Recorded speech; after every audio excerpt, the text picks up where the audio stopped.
Hello my dear friends, once again most welcome everyone. एक बार फिर से आप सभी लोगों का घटना चक्र के प्लेटफॉर्म पर स्वागत है। और आज हम लोग डिस्कस करने वाले हैं वेरी बर्निंग इश्यू के बारे में, जो इस समय पूरी दुनिया में तहलका मचाया हुआ है। आखिर वो इश्यू है कौन सा डियर? तो वो है आखिर रशिया ने यूक्रेन पर आक्रमण क्यों किया। Why Russia Ukraine war, why Russia attacked on Ukraine. हर किसी के दिमाग में ये क्वेश्चन जरूर चल रहा होगा कि आखिर रशिया ने यूक्रेन के ऊपर आक्रमण किया तो क्यों किया। आइए आज इसी के बारे में हम लोग चर्चा करेंगे। आखिर उसका रीजन क्या है, कारण क्या है कि रशिया ने क्यों अटैक किया है यूक्रेन के ऊपर, उसकी भौगोलिक स्थिति क्या है, सारी चीज़ों के बारे में समझेंगे। लेकिन आगे बढ़ने से पहले आप सभी लोगों से रिक्वेस्ट है, एक बार सेशन को शेयर कर दीजिएगा और लाइक कर दीजिएगा सेशन को, ठीक है, क्योंकि उसका बेनिफिट थोड़ा सा घटना चक्र को भी दीजिएगा। और याद रखिएगा, घटना चक्र आपके लिए हर वो चीज़ें करती है जो आपके फ्यूचर के लिए, आपके भविष्य के लिए, आपके सक्सेस के लिए इंपॉर्टेंट है। तो जिन्होंने अभी तक घटना चक्र ऐप को डाउनलोड नहीं किया, जल्दी से कर लीजिएगा। और आइए बढ़ते हैं आज के हमारे क्वेश्चन की तरफ कि why Russia attacked on Ukraine. Let us move to the next point here.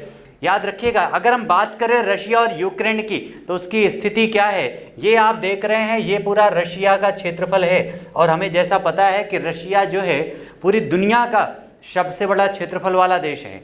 और ये आपका इसी के जस्ट बगल में कौन सा देश है? यूक्रेन, जिसके ऊपर रशिया ने आक्रमण किया है। यानी इसकी वर्तमान स्थिति की अगर हम बात करें तो रशिया के जस्ट बगल में है यूक्रेन। ये आप देख सकते हैं मैप में, ठीक है। यानी आक्रमण करने के लिए रशिया को कहीं जाना नहीं था, जस्ट अपने बॉर्डर पर केवल सेना को लगानी थी। और इसी तरह से आखिर उसका रीजन क्या था, वो सारी चीज़ों को हम लोग समझेंगे। लेकिन उसके मैप को थोड़ा समझने का कोशिश कीजिएगा कि आखिर ये रशिया और यूक्रेन की जो बाउंड्री लाइन है किस प्रकार से टच करती है, ठीक है। यहाँ पर आप देखेंगे, ये जो आपका रशिया है और ये जो यूक्रेन है, इन दोनों के बीच युद्ध होने का जो सबसे बड़ा रीजन है डियर, वो है नाटो। कौन सा दे? आपका ऑर्गेनाइजेशन एक है जिसका नाम है नाटो।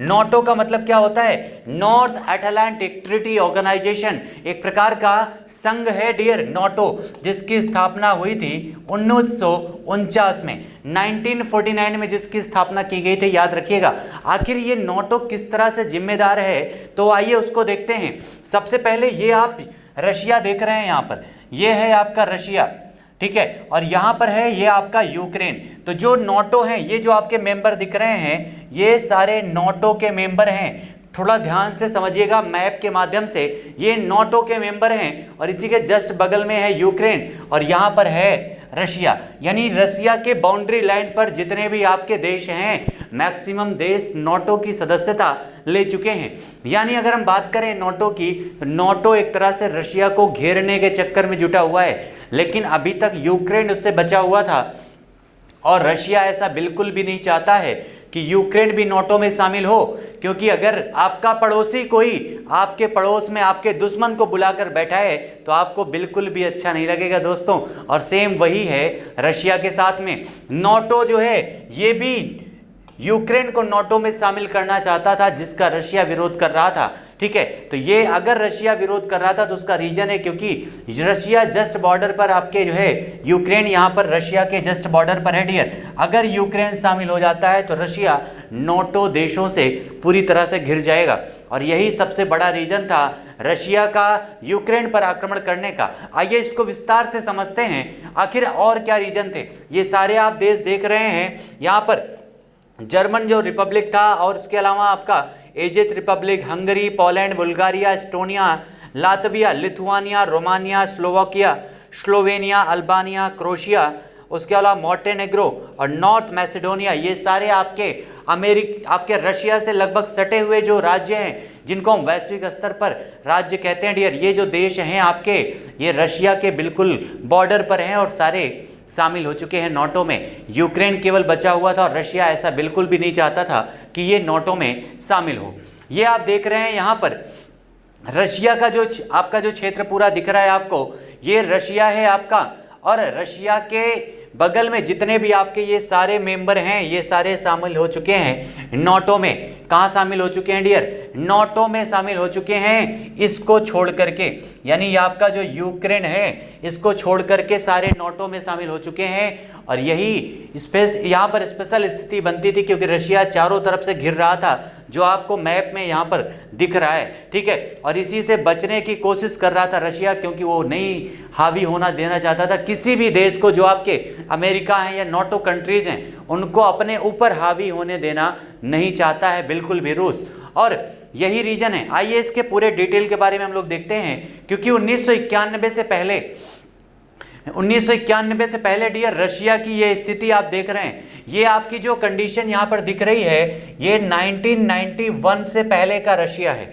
1991 से पहले का जो रूस है वो इतना विस्तृत था, यानी ये जो क्षेत्र आपको दिख रहा है, Estonia, Latvia, Lithuania, Belarus, Moldova, Ukraine, Georgia, Armenia, Azerbaijan, Uzbekistan, Turkmenistan, Kyrgyzstan, Tajikistan, ये सारे पार्ट थे किसके? रशिया के पार्ट थे। और रशिया को 1991 में जब इसका विभाजन हुआ यूएसएसआर से, यूएसएसआर जब रशिया विभाजित हो गया और 1991 के बाद रशिया छोटा सा बचा, और रशिया अब विभाजन नहीं चाहता है, और इसीलिए वो अपने बॉर्डर पर अपने घर के बगल में किसी भी दुश्मन को हावी होने नहीं देना चाहता है। आइए देखते हैं क्रम से वो सारी घटनाएं कैसे हुई जो आज युद्ध तक पहुंच चुकी हैं। आइए बढ़ते हैं डियर। तो सबसे पहले इसकी जो शुरुआत है, यूक्रेन जो यूएसएसआर में था, तो 1991 में सबसे पहले ये आज़ाद हो गया, क्योंकि उस समय यूक्रेन में एक क्रांति हुई थी। और यूक्रेन में क्रांति के बाद जब पुनः वहाँ पर नेता चुना गया, तो किसको चुना गया था डियर? लियोनिद क्रावचुक को वहाँ का प्रेसिडेंट नियुक्त किया गया यूक्रेन का 1991 में। वहाँ की क्रांति के पश्चात, यानी पहला स्टेप यहाँ पर रशिया से अलग हो चुका था यूक्रेन। अलग होने के बाद नेक्स्ट कंडीशन क्या थी? तो 2005 में यूशचेंको, ये आपके जो है रशिया यूक्रेन के जो है राष्ट्रपति यानी प्रेसिडेंट बन चुके थे यूशचेंको। और ये जो है इन्होंने नाटो और यूरोपियन यूनियन से अपने जो मेंबरशिप में है, उसके जो इतने मेंबर हैं उनमें शामिल करने की अपील की थी। किसने शामिल करने की अपील किया था? यूशचेंको ने। कब अपील की थी डियर? 2005 में। यानी एक प्रकार से यूक्रेन इन्हीं के समय से रशिया से दूर होने लगा था, क्योंकि अभी तक जो यूक्रेन था वो रशिया के सारे जितने भी आपके नियम और कानून होते थे, रूस के द्वारा जो घोषित किए जाते थे, वो सारी चीज़ें मानता था यूक्रेन। लेकिन यहाँ से दूरी बनना शुरू हो गई 2005 में। यूशचेंको ने नाटो और यूरोपियन यूनियन में शामिल करने की बात कही थी। किसको? यूक्रेन को। और 2008 में नाटो ने भी आश्वासन दे दिया कि बिल्कुल आपको हम नाटो देशों की मेंबरशिप जरूर देंगे। और इस प्रकार से जब दोनों देश, यानी नाटो जो कंट्रीज हैं, नाटो जो ऑर्गेनाइजेशन है और यूक्रेन, दोनों एक दूसरे से जब मिलने लगे, उनके बीच की जो दूरियां थी वो कम होने लगी, तो ये रशिया को खलने लगा डियर। और खलने की वजह से क्या हो गया? तो 2013 में एक सत्ता परिवर्तन हो गया यूक्रेन में। 2013 में हुआ डियर सत्ता परिवर्तन, और वहां का जो प्रेसिडेंट है बन गया यानुकोविच। यहां पर यूक्रेन का प्रेसिडेंट कौन बन गया डियर? यानुकोविच बन गया। और इसी समय एक बड़ा उलटफेर हुआ, जो यूक्रेन के साथ जो यूएस की ट्रेड वार्ता थी वो असफल हो गई, और रशिया के साथ ट्रेड वार्ता सफल हो गई, जिसकी वजह से यूक्रेन में काफ़ी बड़ा आंदोलन होने लगा। लोग गुस्से में भर गए, क्योंकि रशिया का जो है वो लोग विरोध करते थे। और इसी की वजह से रशिया ने फिर अपनी एक प्रकार से जो विद्रोही या लड़ाके थे रशिया के, उन्होंने इसी मौके का फ़ायदा उठाया और क्रीमिया पर अधिकार कर लिया डियर। क्रीमिया पर रूसी झंडा लगा दिया गया, क्रीमिया पर अधिकार कर लिया गया मार्च 2014 में। 6 मार्च 2014 को रशियन आर्मी ने क्रीमिया पर अधिकार कर लिया, क्रीमिया पर झंडा लगा दिया गया। और यही वो टाइम था जब रशिया को आपका जो G7 ग्रुप है उससे बाहर कर दिया गया डियर, क्योंकि उन्होंने क्रीमिया पर अधिकार कर लिया था। ठीक है, तो इस तरह से 6 मार्च 2014 को क्रीमिया पर अधिकार हो गया रूस का, और क्रीमिया में रूसी झंडा फहरने लगा। ये आप देख सकते हैं, Crimea referendum of joining Russia. ठीक है, उसके बाद इसके बाद जब क्रीमिया जब रशिया में शामिल हो गया डियर, तो फिर से 2017 में यूक्रेन और यूरोपियन यूनियन के बीच में एक फ्री ट्रेड वार्ता हुई, क्योंकि माहौल बदल गया। थोड़ा सा माहौल बदला, यूक्रेन फिर से झुक गया नाटो देशों की तरफ, और झुकने की वजह से यूरोपियन यूनियन और यूक्रेन के बीच में एक फ्री ट्रेड समझौता हो गया, यानी मुक्त व्यापार समझौता। और इस मुक्त व्यापार समझौते की वजह से यूक्रेन फिर से यूरोपियन यूनियन के करीब आने लगा।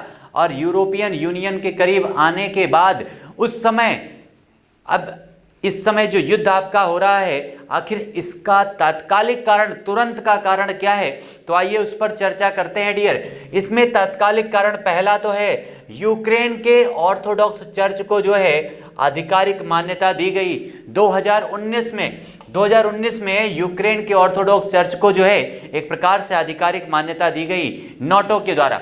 उसके अलावा आईएमएफ ने, यानी इंटरनेशनल मॉनेटरी फंड ने यूक्रेन को $5 बिलियन की वित्तीय सहायता दे दी, क्योंकि अभी तक जो यूक्रेन रसिया के ऊपर पूरी तरह से डिपेंडेंट था, अब वो उसकी सहायता देने के लिए पूरे नाटो कंट्रीज और साथ में वर्ल्ड बैंक और आईएमएफ खड़ा था, जो रशिया को बिल्कुल भी बर्दाश्त होने वाला नहीं था। उसके अलावा यूक्रेन ने यूएस से जो है नाटो में शामिल करने की अपील की। कब किया? 2021 में जनवरी के महीने में यूक्रेन ने अपील किया अमेरिका से कि उसको नाटो कंट्रीज में, नाटो देशों में शामिल किया जाए, नाटो ऑर्गेनाइजेशन में शामिल किया जाए डियर। और उसके बाद यूक्रेन ने जो आपके जितने भी शक्तिशाली देश थे नाटो और अमेरिका के द्वारा जो यूज किए जाने वाले ड्रोन थे, बैरक्टन TB2 ड्रोन का इस्तेमाल किया, जो रसिया के लिए बिल्कुल भी बर्दाश्त योग्य नहीं था। क्योंकि यूक्रेन अगर रशिया, आपके अमेरिकन या फिर नाटो देशों के जो भी हथियार थे या उपकरण का यूज करता है, इसका मतलब एक प्रकार से रूस के ऊपर आक्रमण की चेतावनी थी। और रूस को अपनी अखंडता को भंग करने वाले लोग बिल्कुल भी बर्दाश्त नहीं होते हैं। और यही रीजन था, नवंबर 2021 में रूस ने यूक्रेन की सीमा पर सैनिकों की तैनाती बढ़ा दी। और जब सीमा पर सैनिकों की तैनाती बढ़ गई तो दिसंबर 21 में बाइडन जो हैं, अमेरिका के जो प्रेसिडेंट हैं डियर, उनको लगने लगा कि रशिया कुछ बड़ा करने वाला है। क्योंकि रूस के जो इस समय राष्ट्रपति हैं, जिनका नाम है व्लादिमीर पुतिन, वो हमेशा अपने कुछ अद्वितीय कार्यों के लिए जाने जाते हैं। और इसीलिए बाइडन ने चेतावनी दी रशिया को कि ऐसा कुछ भी मत कीजिएगा जिससे तृतीय विश्व युद्ध का खतरा बन जाए। बाइडन ने चेतावनी दी दिसंबर 2021 में। उसके बाद जनवरी 2022 में डियर, यूनाइटेड स्टेट और रशिया के बीच में राजनयिक वार्ता हुई। आपके अमेरिका और रूस के बीच में राजनयिक वार्ता हुई, लेकिन वो असफल हो गई। बिना किसी उद्देश्य के पूरा हुए वो राजनयिक वार्ता जो है समाप्त हो गई। और इस प्रकार से दुनिया में तृतीय विश्व युद्ध का खतरा बढ़ गया। रशिया ने चेतावनी दी साइबर हमले की चेतावनी दी इसी जनवरी के महीने में। और इसी जनवरी के महीने में रशिया की जो सेना है वो बेलारूस पहुंच गई। कहां पर? बेलारूस पहुंच गई रशिया की सेना डियर। और अभी आपको हमने मैप में दिखाया था, बेलारूस जो है यूक्रेन के जस्ट बगल में है, यानी यूक्रेन के बॉर्डर को चारों तरफ से घेरना शुरू कर दिया था यहाँ पर रूस ने।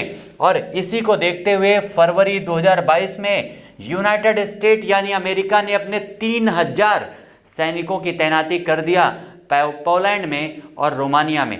यानी अमेरिका ने पोलैंड और रोमानिया में अपने 3000 सैनिकों को भेज दिया।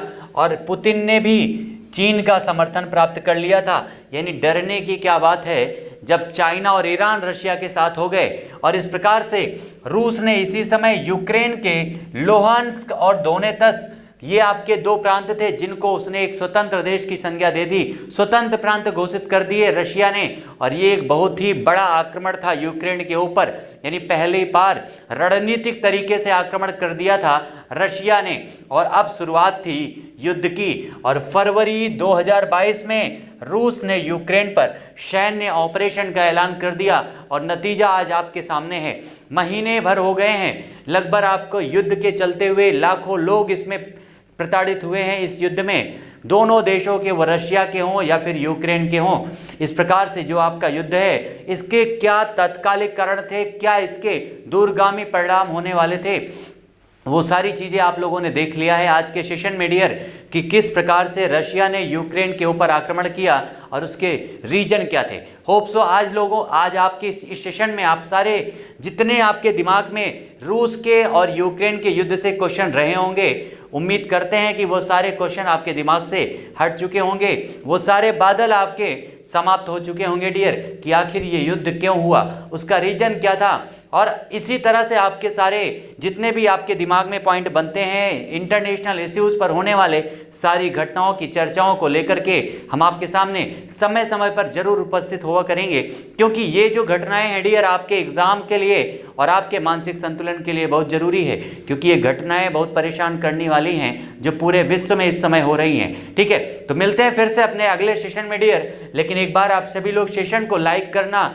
और शेयर करना बिल्कुल मत भूलिएगा, क्योंकि ये घटनाएं ऐसी हैं जो हर किसी को जानना जरूरी है उसके कारण के विषय में। मिलते हैं अगले सेशन में, तब तक आप सभी लोग घटना चक्र का ऐप डाउनलोड कर लीजिएगा और सेशन को यहाँ पर लाइक और शेयर जरूर कर दीजिएगा। Thank you so much everyone, thank you so much.